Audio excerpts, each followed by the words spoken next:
Today we are talking fusion tents. It's an entirely new category in the rooftop tent space. My name is Mike. I'm with Spirit of 1876. I've been talking tents for 5 years here outside of Denver, Colorado. And today I'm here with my friend Jacob. Jacob, good to see you, man. Nice to meet you too, man. So Jacob is one of the co-founders of Roofspace, the first in the category of fusion tents. As you can see, it's like no tent you've ever seen, but today we're going to open it up. We're going to talk through the pros and cons, the thing that got me the most excited about it. But first I want to talk about you, how you got into this. What's your background on rooftop tents? Yes. Tell me a little bit about yourself.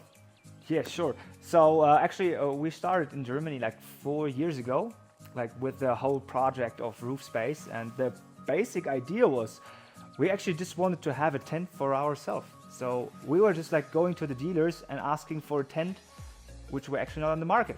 So we have small cars, we wanted to have with a small footprint on the roof of the car, and then to open it, there were just soft shell tents on the market. And we were like, yeah, the concept, I really like that, to open a tent, double the size, but we want to have a hard shell like everyone wants to have basically.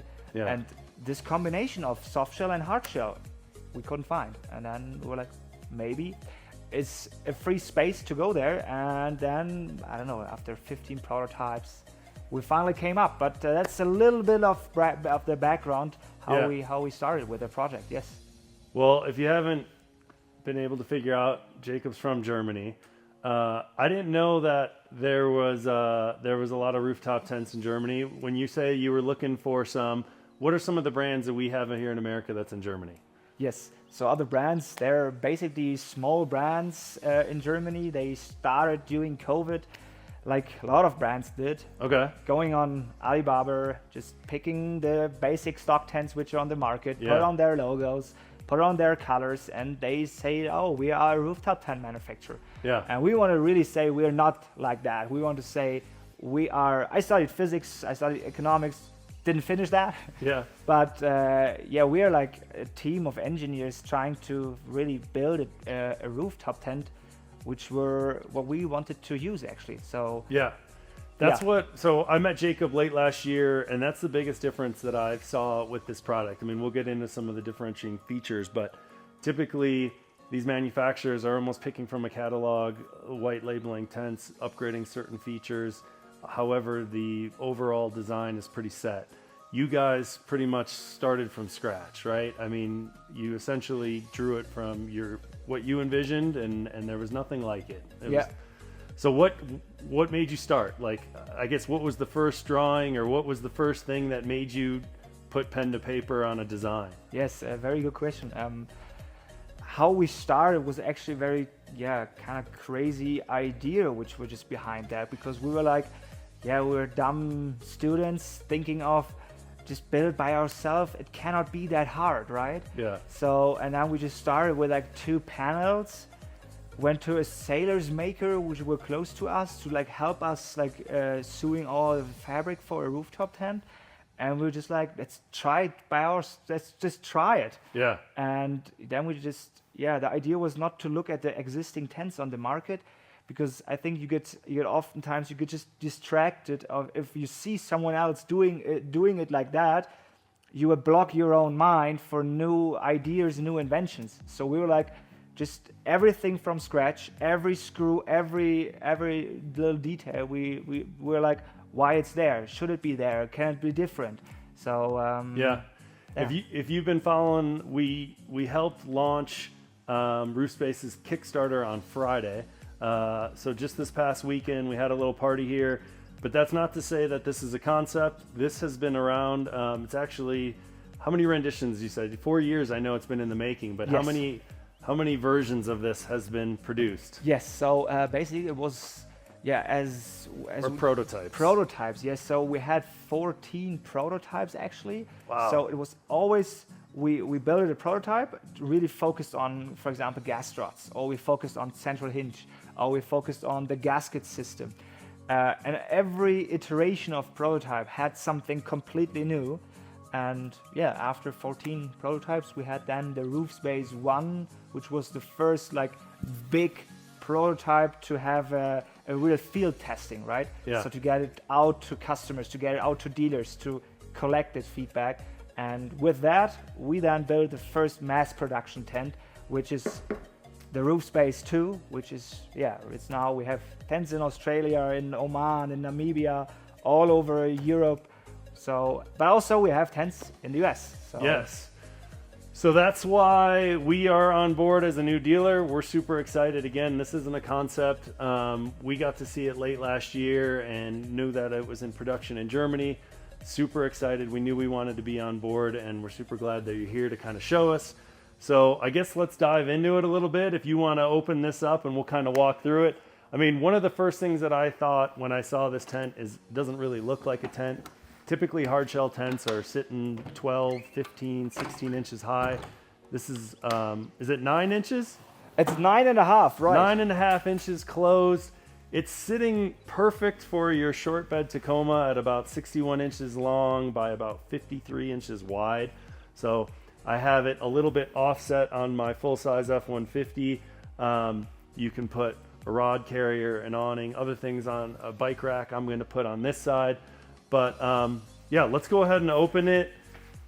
Sure. So we got here this little strap which helps us. Can we just what this is something I've never seen before. Yes. This is some German engineered stuff. Why this snap system and Yeah. what makes it unique? So because I mean it's a whole aluminum case. So it's just aluminum.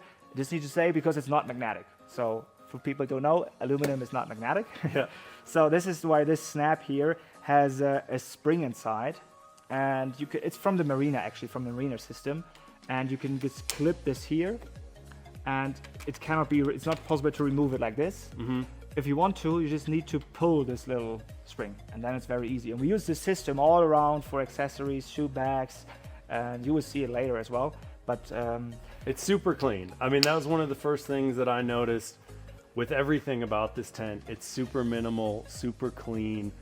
These laser welded edges aren't anything that we've seen in this market. Typically with aluminum clamshells or other aluminum tents, you see two pieces of aluminum capped with a piece of plastic with some type of silicone to seal it all. This is really clean, really nice, also really functional because it drops weight, drops areas for, you know, any water intrusion. And it's about stability, you know. Mm-hmm. If you have this plastic cap, we will see when we open it, but the stability comes actually also from this part, because a welded part is always the most strongest part. So you can see it because it's a double layered wall here, a double layered extrusion profile. Yeah. And this is why it gives the whole structure this stability.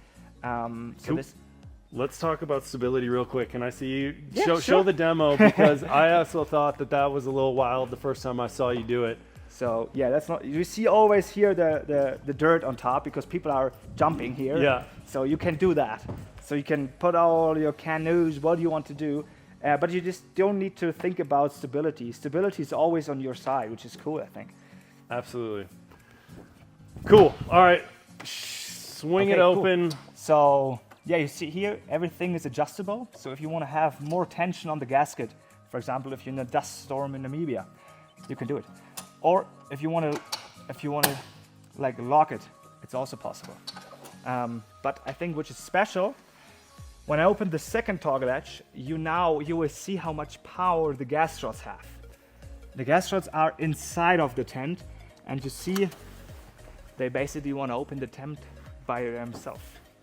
So this is part of what makes it unique, I think. From a soft shell standpoint, this type of, like, if you see I'm barely pulling here, just with 2 fingers, to pull this open. Typically hard shell tents involve some amount of height, strength. You know, it's not as easy for everyone to do. So to be able to just pull that open and even have it assisted in the beginning, I think is a huge advantage, because it's what makes the soft shell tent a little bit of a challenge, and why people like hard shell tents, because they're easier. To show some of the strength, although it's not advised, I want you to show me the demo here of its stability. Yes, sure. Let me show that. Let me demonstrate that. So we don't need the ladder anymore for stability, and I want to show you that. So you can do pull-ups on your tent, but as I said, as a company, from liability perspective, we never recommend to do it because we never know what kind of structure you have below the tent. That's or the rack, you know, it provides a lot of tension. But I mean, that is huge because again, a soft shell tent is typically reliant on the ladder as the foundation for half of that tent. It's not required on this. That makes it feel a lot more stable, gives a lot more, I think, a sense of security to people. So another difference that I thought was really fascinating. But yes, let's continue. So the gas struts, open it up. Right now we've got it kind of hinged. Does the weight of the ladder pull it down, or do you recommend kind of guying it down? Yes, sure. So let me just put the ladder here. But I think it's also interesting to show the double function which you have with this one here. So with this strap, for example, you can just find a space on your car where you can put it through. Because just think about if you have like a really hard wind somewhere, people could be afraid that the tent closes by itself. This is why we said, okay, with a strap, we can have the option to hold the tent down where it should be. So you can just put some tension on this here, and then you will be safe even if you are like, in a heavy storm right now. Nice. Now, looking at this tent from afar, one of the first things that you'll notice, or I noticed, is no rain fly. Tell me a little bit about that. Yes, no rain fly. I mean, it was a huge development behind that. And me personally, I really like the single layer design of a tent. So I think the design is just way better if you just have a single layer tent. But you need to think about two very important aspects of that. So one thing is a rainfly makes noise when it is on top of the inner tent, because if there is wind coming, it will just hit the second tent below like a drum and will make noise. So this is some negative point we don't have here, and also you don't need to pack it down all the time and have more fabric inside of the tent. But on the other hand, I need to say here, people could be like, is it watertight? And I can say, yes, it is. So we tested this for 7 days, constant rain. So we have a rain chamber in our production. So we can really guarantee that it is watertight. So this is one important thing, I think. Let's and you want to show that, right? Yeah, I want to show it. And this is something... I mean, love it. Love it. This is just something about like an aspect that how quick you can have the tent dry again. So just remember, you're waking up in the morning, you had a night full of rain, and you close your tent, wet your tent, and you want to pop it up again, and you don't want to let it out there for hours. So just, the quicker it gets dry, the better it is. So just all that. Just to recap those, because I think that is huge. No rainfly means quieter because it's less material blowing around. It means less fabric to pack away, which means quicker, closing time. And then third, less fabric means more room inside for bedding and whatnot. So I think those are huge. And again, when I first saw no rainfly, I thought how, but I didn't really think about all the advantages that helped with. So super cool. All right, moving on from the rainfly. Yeah, moving on. One rainfly. Rainfly is also good for heat protection. So we need like a good ventilation system in the tent. And that's why we have here, you see the zippers, they end down there. So if you just close one of them here, you see there is still open an air intake. Yeah, you could close the other one. So there is an air intake for cold air in the bottom, and you can have an air outtake in the top. So you have like from bottom top ventilation system, which in the end exchanges the air from the inside to the outside all the time. And this is why you don't have any condensation, for example. The heat prevention is very good. Love it. Let's go to the next one. Okay, you wanted to go to the other one. side. Yeah. So just put this over the corners. Okay. And then should I just set the entrance up here? maybe Sure. that's something which is cool to see as well. Yeah, absolutely. Well, I think the other portion of being quick and easy is setup. You've got a pretty minimal design. Typically, rain flies will have 2 poles on each side. So, 2, 4, 6, 8 poles total. You've got 4, 2 in the front, right? And then 1 on each side. Yes, that's right. So that's what you're setting up now. Yes, just like that. Pretty standard stuff in terms of the awning poles. Nothing unique or different about those. Exactly. So it's a little like covered entrance, and if you have like side winds, you also want to have this here. Yep. Or side rain. Exactly. So inside, without going back to the rainfly, without the rainfly, you've got these stargazer windows that are exposed at all times.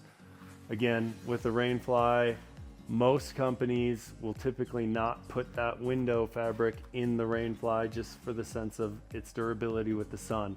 One of the first things I noticed about your windows is the quality and the clarity and the thickness of it isn't like anything I've seen before.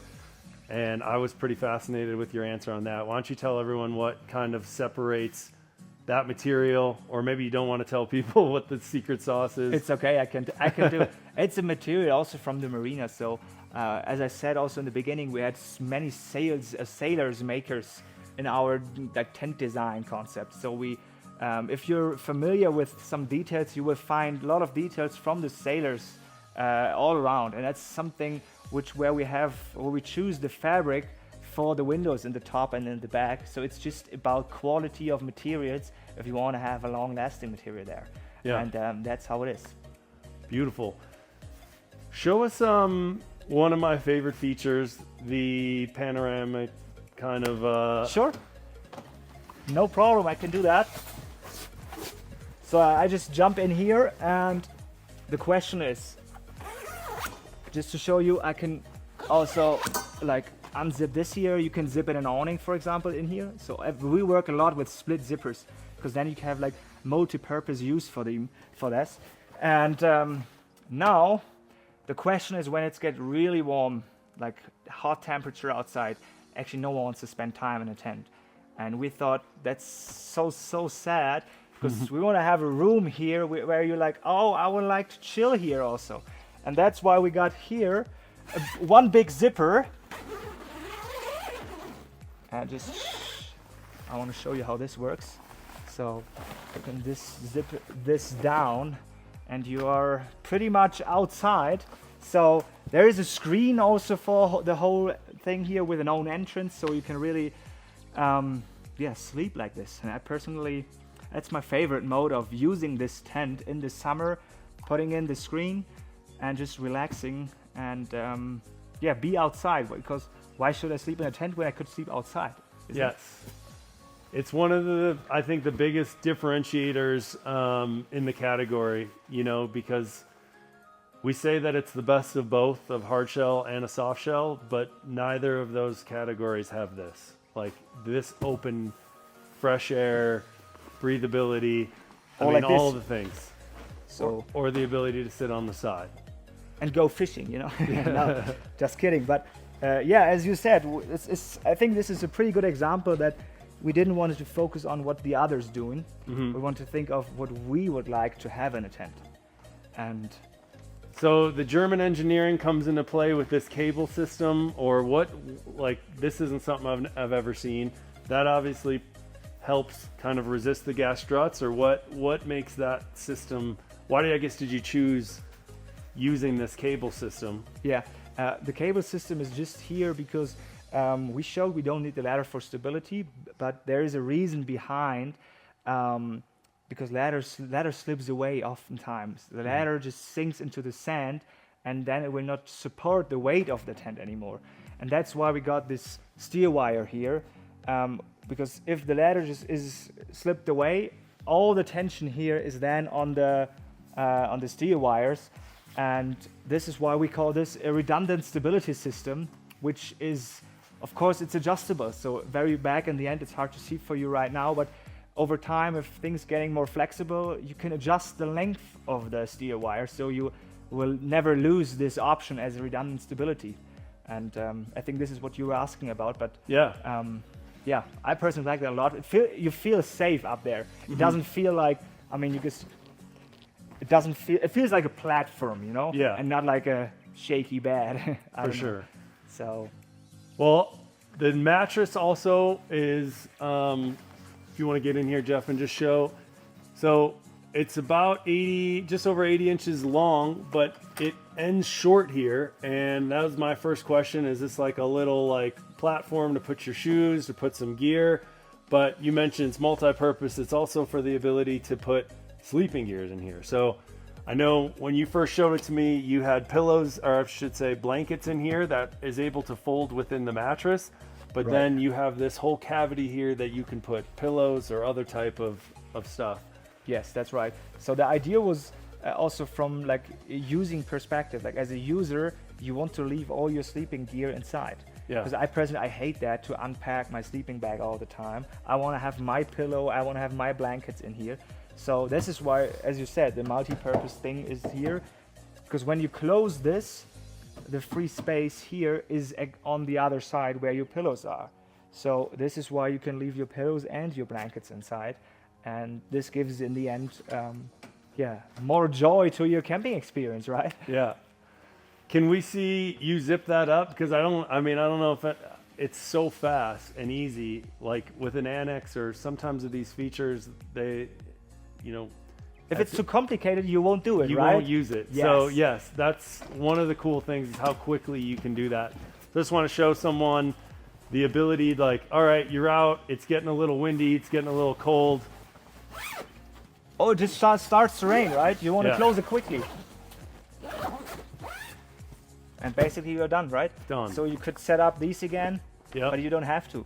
And you can roll up everything for sure. Now, when you close it, can you close it with that down or zipped in, or does it recommended for it to all be zipped up? Yeah, this one has to be, you need to unzip this from the shadow thing here. Okay. Because otherwise, I mean, there's another mode you can call it. Yeah. Then you can have everything on the side, it goes down, but it stays up here. Some people also like to have that, to have more privacy then. But I would recommend to just do it like I showed it right now. Got it. And then the Kickstarter has an annex, which I haven't seen in person, but the photos look awesome. So that ties into this top part. No, this here is for the awning. So Okay. we have an awning. This zips in here, but the annex you can zip in here because maybe you can see there's a second zipper. Oh, gotcha. There's a second zipper, and it's free right now. So you can zip in the annex in this zipper. It has the same length than the panorama mode zipper, but then you can connect the annex to the whole tent, and you got still your room up here, but then you got a like covered area below where you can cook or where you can also chill and relax. Beautiful. So maybe I can show you how to close the tent. That's what I was going to say. Let's see, because opening it's half the battle, closing it's the other half. Sure. So first thing is you need to remove the rods here. Yep. So we got a little bag for this. And then, let me just put it here for a second. Next thing is you remove the ladder. So you don't need the ladder to close the tent, which I personally like a lot because with regular soft shell tents to handle things with the ladder is for myself is always not easy because we had our my mother, she is she's a little old already, so she should also use the tent when she goes camping, for example, and she would be afraid of using the ladder to pull the tent or to push the tent to the other side. So this is why I personally like that a lot. So, and now we are basically, we have this strap here, which is, if we want to close the tent, it prevents it. So this is why I should remove it first. But I want to use it as well, because if you have a very high car, like a Sprinter van, for example, it's hard to reach everything here. So this is why you see the gas rods, they lift the tent up to an angle which is possible for me to go to the other side and close it like this, you know? So this is why there is the angle from the gas struts. And if you are in this position right now, you always have to do this first at the central hinge part. So let me just do it on both sides. Just on the central hinge part, it's there because then you can close the tent with a strap again. And I think this is again something which is special. Love this part. This allows you just enough space to get everything tucked in. You're not fighting it, holding the top while using your other hand to push down. You can walk away, come back, get on the other side, really spend the time to make sure that all the fabric is tucked in here, which I think is a big differentiator. Again, because what I like about you guys is that, you know, sometimes I joke that these products are designed by engineers that just are sitting behind a computer screen, but they never use them. You guys are engineers who designed them, but actually went out in the field and tested them. And it's the little details like this that makes a big difference when packing these things away. So I love that the first time I saw it. Yeah, so also I can mention this here. There's another trick. And you wanted to just put to tuck in the fabric, but then to tuck in against the pole. So the trick is here to always lift the pole up, and then you can just put it in. That's why and I then, was hitting the block. Yes, and then you see also it holds the fabric back from going out again. Nice. So this is, I think, another small detail. But if you know how to use then your gear, you're like, oh wow, this is actually amazing. So. Yeah, that was just a novice move that I was doing, but it still worked. Yes. So I just did it here already. And then I think another cool part is you can just hang it in like this, because then you can just check if like the gasket is free. Because you always, if you want to have it water or dust proven, you need to have a free gasket. And like we showed it here, it looks good right now. And then you can close the toggle edges. Just like that. And then you can remove the strap on the side. And then basically the last step is now. Yeah, I guess while we're looking at this right now, you want to explain a little bit about this construction? I mean, I know that we've experienced some damage. We're not going to talk about how. However, we did learn that every single piece of this, from this gasket to this channel here, is serviceable, which is pretty awesome. Talk a little bit about what's behind these plates and kind of what makes this tent as light as it is, because that's the other really unique aspect with the hardshell tent. Typically, hardshell tents range from 175 pounds to 250 pounds. This one, 143, 145, 147. 147. I know it's under 150. 147 pounds. Yeah, tell us a little bit about this design, what's behind it. Yes, so maybe if you want to focus this one here, it's aluminum extrusion profiles. So everything here is customized exactly for this purpose. And also you see this like gasket structure. Also the gasket is not something from stock. The gasket is designed to fit perfectly into the extrusion profiles, but also I can explain you a lot about like gasket systems. How can we do it like water or dust proven? You always have like 2-layer systems, always a shielding and then the actual gasket basically. And we have that here. You can highlight this maybe. This is, for example, the shielding which goes all around, and the actual seal then is inside of the cover here. So this is what this makes it so like watertight in the end.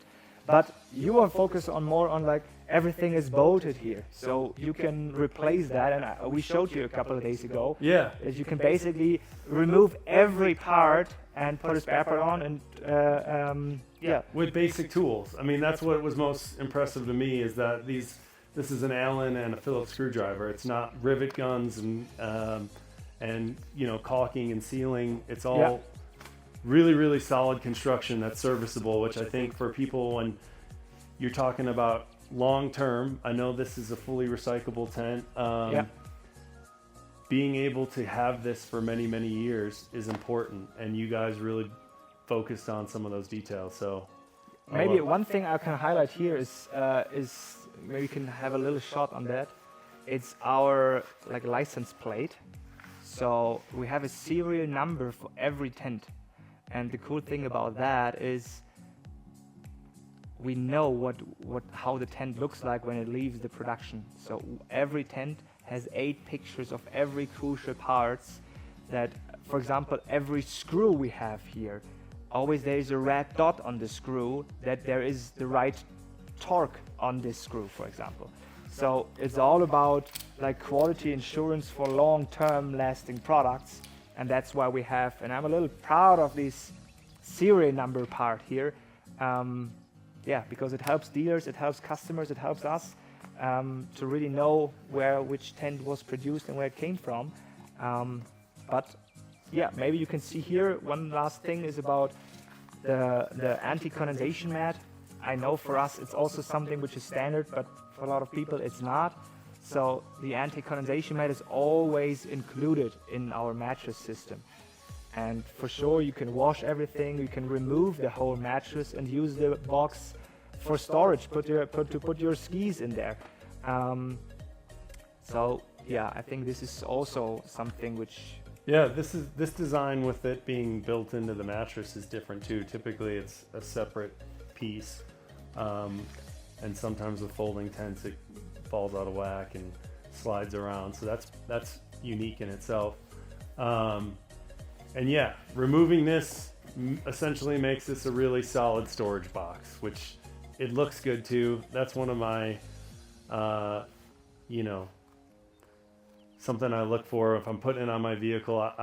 If I'm keeping it there year round, it needs to look good, it needs to look clean, and you guys nailed it with that. So this comes over here now. Also, yeah, you can store some things here. It's an MH rack. Oh, okay. Because Nice. I like to, like, when I go camping for a weekend, for example, I want to open this here and I want to check. Like, I have a first aid kit here. I have my lights, my screen for panoramic mode, for example. I store them here because I don't need to open the whole tent to check if I have everything with me. You know, I just open the side cover and I know I'm good to go. And then, yes, I got the same 2 toggle latches here in the bottom. And we're good to hit the road. Super awesome.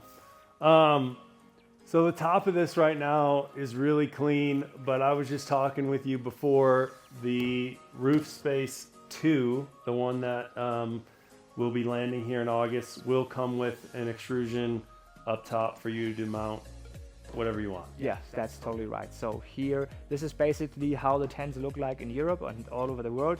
But for the US, it will have a pre-assembled L-track here. So you can mount all your gears on top of the tent, and you have, like L-tracks where you can customize things. Yep. This is awesome. Jacob, thank you so much for coming down. Just to kind of timestamp this, we're heading into the final week of June. A couple days ago, we launched the Kickstarter. We're about a quarter of the way there. So right now, you can save $1,000 on this tent. Tell us what the price is right now via the Kickstarter. So during the Kickstarter, I think we're right now at $2,400 in the Kickstarter. The actual MSRP is $3,500. So yeah, as you said, you can save over $1,000 right now. Which is awesome. I think that price point is really solid for what you get, given the features and kind of the quality of everything of this tent. When I first looked at it, I was expecting something north of $4,000. To have it in that price range is really attractive. And then, yeah, if you can get on board of the Kickstarter and save an extra $1,000, it's too good to be true. I'm obviously got one. We're super stoked to have them here in our shop, to be one of their first dealers. Jacob, super awesome chatting with you again. Thanks for multiple visits here from Germany, and yeah, excited to bring Roofspace to America. Yes, thank you also for having me here, and looking forward to a bright future together. Awesome. Thanks. Thanks, guys.